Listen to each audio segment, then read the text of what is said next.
Hello, booktube. This is Nicole from Reading Out of Season, and I'm here to talk about what I read in February. I read a lot. I finished 15 books. I DNF'd 3, and I'll talk about 2 of them today. One I only read a couple of pages of, and I didn't like the writing style, and I don't think it's even worth bringing up. I haven't made a video for a couple of weeks, and it's just really because it's been so hot here and I've just been uncomfortable. However, that means that I have too many books to talk about, so I will have to be better about making a video every single week. So that I'm only talking about a few books at a time. But I'm going to kind of group these because some are really, there are 2 series and I read 3 books in each of those series, so I'll talk about those on their own. In a few weeks, there's a huge book festival going on, with just lots and lots of booksellers who all come to one town in Victoria called Clunes. And I am going to wear a camera when I go, and I'll make a video of all the activity there. So if you want to see that when I have that video up, please subscribe, and then I will make sure to get that up as soon as I can after that festival. It's called something like the Clunes Book Town Festival or something. I'm not sure exactly, but I'm really excited about it. I've wanted to go to it since I heard it existed. So anyway, let's get into the books. First of all, I read 3 books from the Vera Stanhope series by Anne Cleves. They're the 3 last books in the series, and they were all really good. I love this series and I am sad to be finished with it.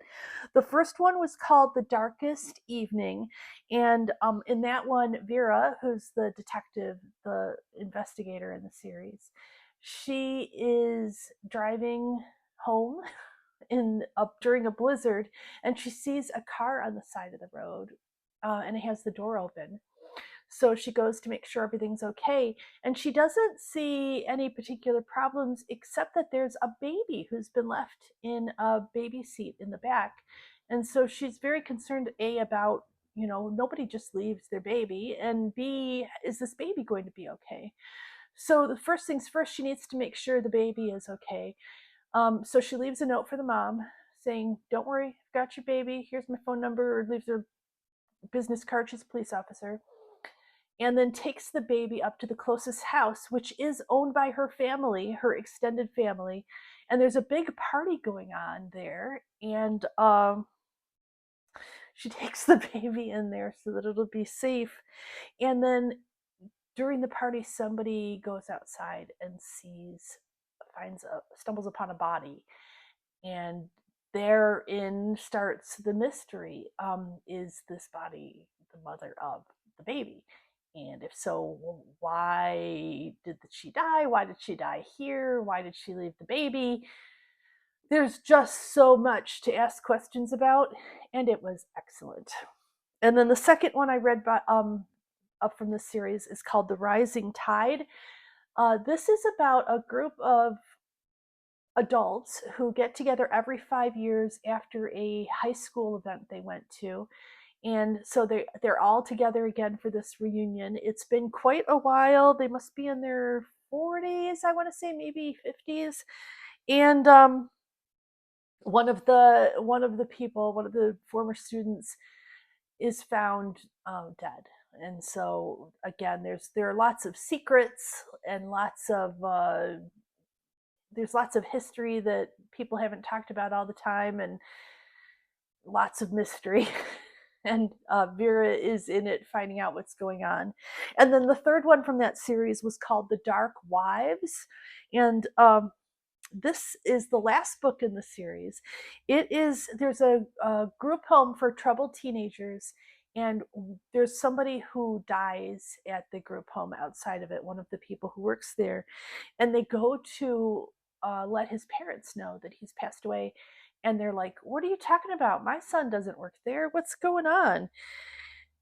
And then it involves a literal witch hunt, or I guess a historic witch hunt. The Dark Wives are 3 great big stones and some kind of a stone, like a Stonehenge kind of. It's not exactly a structure because they're just next to each other, but it's an ancient place with these 3 stones that are called the Dark Wives, and every year there's a big witch hunt there, and where there's somebody who dresses up as a witch, and they play a game that sounds a lot like what we called when I was a kid. Oh God, something about the graveyard. It's like tag but at night. And then anyway, so they play this game, but they have to, there's a lot to find out there. Again, there are a lot of secrets, and that's kind of what goes on with the Vera Stanhope ones. I liked all 3 of those, and now that I'm finished with that series, I know she has a series of Shetland, I think the series is called, so I'll try that one. And then I read 3 Louise Penny books from the Armand Gamache series. The first one is called Bury Your Dead, which is not in Three Pines for the most part. It is in Quebec City. There is somebody who's found dead in a basement, and he's somebody who is obsessed with a certain part of history of the area. And so there's all sorts of why did he die and who did it and does it have to do with this secret and that kind of thing. And then the next one is called A Trick of the Light. If you know the series, you know the character Clara. She's an artist. She and her husband are both artists, and she has a big exhibition and for her art. And afterwards, there's a party in Three Pines, and there's a person found dead outside her house, and she recognizes the person. So again, why is this person here? Why'd they die? There's a whole bunch, and again, a bunch of secrets and a bunch of history. And then the third one was a really unusual one for this one. It's called A Beautiful Mystery. Again, it doesn't take place at Three Pines. It takes place at a monastery where there are some secretive monks who live in seclusion and who sing. And they do the chants. And so anyway, there's one of the monks dies. And the story is, it's about that mystery, but it's more about, there's a big overarching plot involving the people of Armand Gamache and the people who work with him. And it is, I would say, more about that overarching plot. This is kind of a series that has to be read in order, I think, in order to get everything. It would be very, there's so much of the overarching plot that you would miss if you didn't know what came before. I will be reading the next one in that series coming up, but that's where I am with those. I have to say that I like the ones that are more about just the plain mystery and less about Armand and Jean-Guy and the rest of them. But still, I am interested in finding out what's going on. So, other books I read this month. I read The Art Thief by Michael Finkel. That is a nonfiction book about a guy who steals a bunch of priceless artifacts and works of art from museums and cathedrals around France and Germany and Belgium, and who he doesn't sell them, he just holds on to them just because he thinks they're beautiful and loves them. And it talks about how he steals them, about his mother and his girlfriend, and about going to trial and getting caught and all that too. And it was really good. I read that as part of the Year of Goober. It is a challenge where every year there's a ghost named Goober who has a bakery, and he's baking different baked goods. And each month there are 2 different baked goods, and you can do one or both and read a book that fits those categories. And that was for the macaron category, which is for a book with a colorful cover. And this book has 2 paintings on the cover. One of the paintings is very colorful. I've seen editions that just have the more colorful painting on the cover. The one I've seen the most, though, has a bat on the top, which is not that colorful, and then the very colorful painting on the bottom half. And then also for this challenge, the other prompt was to read a book for Red Velvet Cupcake. and that would be one that has some kind of a romantic element in it. And I think a lot of people who do this challenge are reading romance books or romantasy, and so that's probably really easy to come by. I chose a book that introduces a romantic partner for one of the series that I'm reading. I'm not reading the series in order. It is Strong Poison by Dorothy Sayers. This is part of the Lord Peter Wimsey series, and I have read ones before that include Harriet Vane, who is his, I guess there's a romantic subplot or romantic story involving her. And this is the book that introduces her. So I've seen her, Harriet Vane, before in stories, but I have not read the book that introduces her. And Strong Poison is the book that introduces her. So I read that one.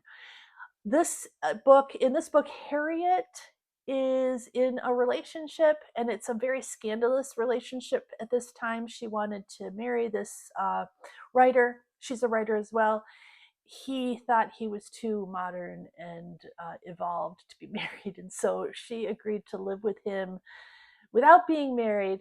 And at that time, of course, that was very scandalous. This is from the 20s, and it just wasn't done. And so he is then he dies of poisoning, and so of course everybody assumes she did it. And Lord Peter Wimsey doesn't think she did it, and decides that he really wants to marry her. He doesn't even know her. It's kind of a love at first sight kind of thing, I guess. So he's determined that he's going to find out what really happened, and that is the story of that one. It was really, I love the Lord Peter Wimsey series. I was less into the first one of the series, which is called Whose Body, but the rest that I've read from there, I've really, really liked. And so I'll keep reading books from that series. And then I did another challenge this month, which was the Read Good Challenge by Ben Reads Good. And the February prompt was called February. Rue is in kangaroo, and you were supposed to read Australian authors. Well, I live in Australia, and so I thought, well, this will be an easy one. If I check out books at the library or whatever, Australian authors are widely available here, and I shouldn't have any problem. So I decided I was going to try a book called Resurrection Bay by Emma Biskick, but I DNF'd it after about 50% because it was more of a thriller than a mystery. And I really like books where you kind of see the mystery as it's going along and it's not just, exciting stuff happening. And I also didn't really find the characters or their interactions very believable. I just didn't think they were that well written. So I gave up on that one. And then I picked up another, what I thought was going to be like a mystery or crime novel by Matthew Spencer called Black River. This is it starts with a journalist, and he is sent to a grammar school that he attended where there's been a murder, and to find out about it. And he comes across a woman who's a police officer, and they're both kind of investigating it. The problem I had was I didn't really think the woman police officer character was very believable or well written. I just didn't like, I didn't know if it was like a men writing women issue or what, but I just didn't feel like that character seemed real. And it annoyed me enough that I decided to just give up. Like, this isn't school. I don't have to read something I don't want to read. I'm just not going to read it. So I finally decided I was going to give up for the time being, and I would at some point find a book by an Australian writer. And I had a book that came in from the library that I've heard lots and lots of hype about, and I decided I would read. And it turns out it was an Australian book by an Australian writer set in Australia. So fate smiled upon me, and I ended up finally finishing that prompt. This was called Everyone in This Family Has Killed Someone, or is it Everyone in My Family Has Killed Someone, by Benjamin Stevenson. And this is, I thought it was going to be kind of a cozy mystery. It has kind of a jokey title, and it's got kind of a jokey tone to some extent. It wasn't as cozy as I expected. The idea behind it is that there's this man who he writes books for mystery writers to tell them how to write a good mystery. And so he decides to talk about how to write a good mystery, what are the parts of a good mystery, by discussing a mystery that happened within his own family. And this mystery happened at a ski resort in Australia in the winter, and where somebody died, and they had to find out who did it. And where there were only so many people in the ski resort, and it was mainly just their family, so there weren't that many options.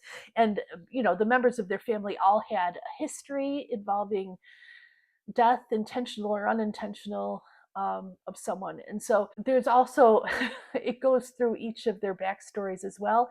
It was not really that cozy. There's a lot of trauma in this family. And so it had more depth than I thought it would have.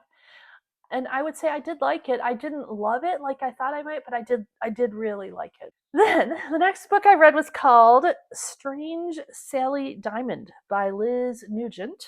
Um, I heard that this was like Eleanor Oliphant is Completely Fine by Gail Honeyman, and I love that book. So any book that is supposed to be like that, I thought I would like as well. It's an Irish crime novel. So like Eleanor Oliphant, um, Sally she's a strange woman. She's very quirky, and she lives alone with her father, and she's his caretaker. And he jokes with her about how, when I die, just take me out back with the trash or something. Well, she doesn't understand it's a joke. And so when he dies, she does. She literally takes him out back. They have like a burn barrel out back, or an incinerator, where that's how they dispose of their trash. And she takes him out back there and puts him in the incinerator, and he doesn't really burn properly. And so then she goes into town to pick up mail or something, and then somebody says, "How's your dad doing?" And she says what she's done and what happened. And the police, of course, show up. I mean, it's crazy, right? And what happens then gets completely nuts. I mean, there's so much backstory in Sally's life. There's so much that's happened. So why is Sally the way she is? What's going on with her parents? There's lots of news interest and lots of rumors. It's so interesting. I did like it. I think I liked Eleanor Oliphant is Completely Fine better, but I did really like this one, and it was a lot of fun. Then I read A Hymn to Life by Giselle Pellicot. So you might remember Madame Pellicot from This Is a True Crime Story. It's a story of her life. It's also a memoir. She was the victim of her husband's, I don't want to put this delicately, he solicited men online to sexually assault her, like hundreds of men. And she did not see it coming. So it's basically her story. Like, this is my life, this is my husband's life, this is what I thought our relationship was. And then basically, just day by day, as she found out what happened and went on to trial, heart wrenching and unflinching. Like, she doesn't really go easy on herself. She was raised in a way where she was expected to be very stoic about things, and so that's how she responded. And her children had a really hard time with that. And so, there's talk about problems with her relationships with her children as a result of this. It was just really heart-wrenching. A good book, but a hard book. And then I read, I think, decided I need to move to something a little bit lighter. So I moved to The Mysterious Case of the Alberton Angels by Jamie Hallett. This is the third book by her that I've read, or at least attempted to read. I read The Appeal, which I really liked. And then I tried to read I think it's called the Twyford Code, but I didn't like that. That just seemed kind of stupid, and I just didn't like it at all. So I stopped reading that. This one I did read. I saw somewhere, I don't know if I saw it on YouTube or if I read something somebody wrote, where it was somebody who liked the appeal but didn't like the Twyford Code, and said that next to the appeal, the next best book by her is this Alperton Angels. So I decided, okay, I'll give it a go. In this, the Alperton Angels, they're a cult, and there's a death associated with the cult, or deaths associated with the cult. And these books are all told through news clippings and letters and whatnot, and which is kind of gimmicky but kind of fun too. I'd say I liked this book. I didn't love it, but I liked it and it was well worth reading. I am not sure if I'll read any more Janice Hallett books. I just haven't decided yet. I wasn't so pulled in by it, but it was interesting. It had a lot of twists. It had a lot of unexpected stuff that came up, and that's kind of what I like in books, so I'll probably keep going. Then I went back and read a favorite of mine from when I was a child. In 1978, so I would have been like 8 or 9 years old, The Westing Game by Ellen Raskin came out, and it was, I think, written for like 8 to 11-year-olds thereabouts. So it was in that age, and I loved it. Like, that was my favorite book for a long time. And I saw somebody talk about it, or heard something about it more recently, and I thought I should give it a try again. I'll check it out. So sure enough, I read it again. In a day. It's a kid's book. It doesn't take that long, and it was so much fun. It was very late 70s ish, but that's fine. And it was a lot of fun. And I remembered some of it. The main character is a girl who hated having her hair cut. And at the time I read it, I was a girl who hated having my hair cut. And I think that's probably part of why I liked it so much, but it's just also really, really clever. And again, it involves a lot of secrets and family issues, and that's kind of my thing. Maybe Westing Game is what kicked all that off. Then I read, oh, here's another book I read, None of This Is True by Lisa Jewell. This is one I've wanted to read because has had so much hype. I went to the library to pick up a book that I wanted to read, one of the Louise Penny books, and I saw on a display None of This Is True by Lisa Jewell, and I thought, I've read so much about that and heard so much about that, I should try it. And I did. It is a very entertaining book. I don't think it was a favorite of mine, but it definitely was a page turner. In this book, there is this woman who is out for her birthday dinner with her husband, and she sees there's somebody else they're having a birthday. And it turns out they're the same age. And so they go into the bathroom and she says, "Hey, you're my birthday twin." And she seems kind of weird and stalkerish, but she's really into this birthday twin thing.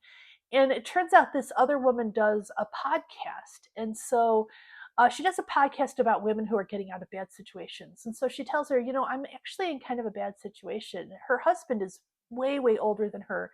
And she got involved with him when she was really young. And so, this the birthday twin who has the podcast thinks, hey, there's a story in this. We can talk about, as she leaves her husband, or as she figures out what's happened to her, we can talk about this. But it gets really, really ugly and twisted, and it happens smoothly. Like, it escalates in a very smooth way, and in ways that you don't expect, really.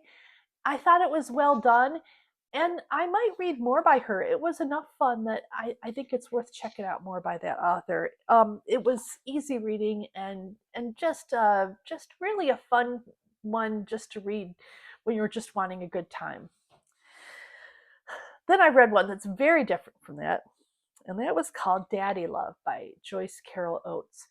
Joyce Carol Oates is a phenomenal, phenomenal writer. She writes very well. Her reading is so well written.